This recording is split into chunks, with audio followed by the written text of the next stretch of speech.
It's no place for youth. There's definitely better ways. Youth prisons need to be closed because it hurts friends and families. When I was in solitary confinement, it was like, I kept thinking to myself like, yo, like, who's gonna save me from this hell that I'm in right now?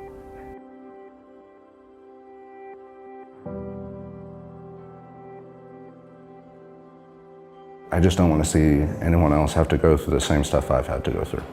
Policymakers should close youth prisons. I definitely feel like that's absolutely necessary. Youth prisons just have not shown to be effective. If it fails with adults, what makes you think it's going to work for young people? That's just crazy. It's outrageous.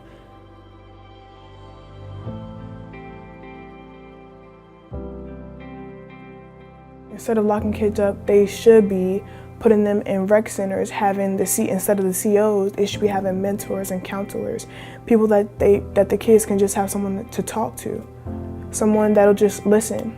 So divesting from police, divesting from prison, divesting from the criminalization of black and brown bodies and pumping that back into our public schools, pumping that into neighborhoods, pumping that back into job programs, job training, healthcare, housing, stuff that we know creates better communities, stronger communities, allows communities to thrive, it allows people to thrive. Taking the money that you would have invested into these prisons, into these institutions, to blow up whatever budget they have and start from scratch with the priorities of reinvesting into communities.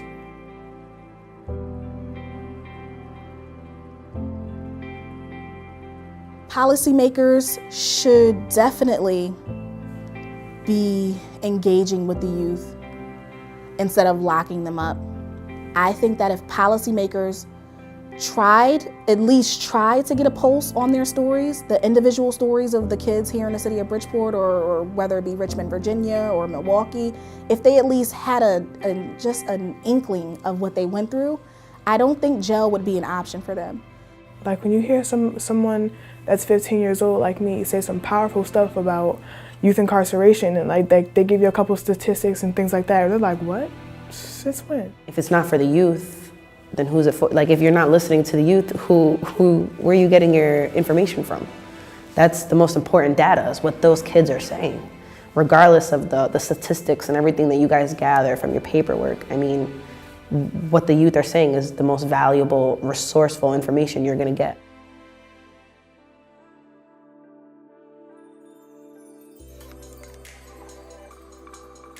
I feel like it's our responsibility to make sure that the young people, feel empowered. And how do you make them empowered?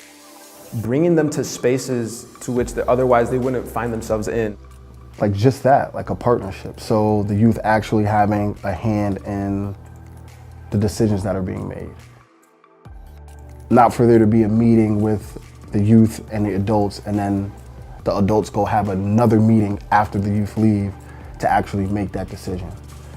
I think that's what it's all about when it comes to youth and adults. It's like building those genuine relationships where the youth feel safe and comfortable and are able to come to you with whatever it is that, that they need.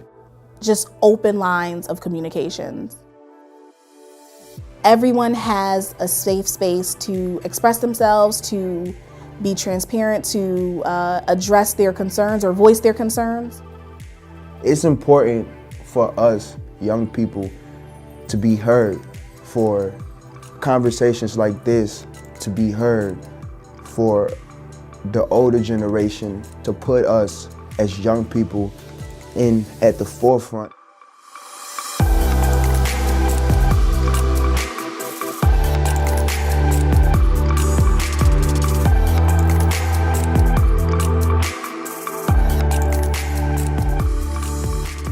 we can do this. Like, yo, like they're asking me, of all people, like little old me. Everybody else in here is like at least twice my age, and I have a say in things. Allow the youth to change the atmosphere. Allow the youth to actually get their opinions out. Just provide the car, let the young people drive. The clock starts turning, the balls start rolling, the light bulb came up, and it's like, okay, they're getting what I'm saying and everything, you know, they're putting themselves in my shoes, and then that also allowed me to put myself in their shoes and everything. And once you can do that, you start to get an understanding and sharing ideas and problems, and you're able to debate and collectively, you know, argue without, you know, having any type of tension. It's like, dang, here's the problem and here's the solution. As artists, as activists, as agents of change, it's up to you to also show everyone else that although it hurts on the inside, on the outside, you have to show the strength that everybody else doesn't have, because everybody else doesn't have the strength to come on stage and say what they have to say. Every time you try to make me conform, my body and mind rebel. Black was never meant to be ordered by the likes of you. Never crafted to be puppet, but birthed to be anointed. Handcrafted by God, handmade, hand-stitched, hand-picked. Real girl, real boy, real blood, real tears. I am human. I said I am human. I am nobody's puppet.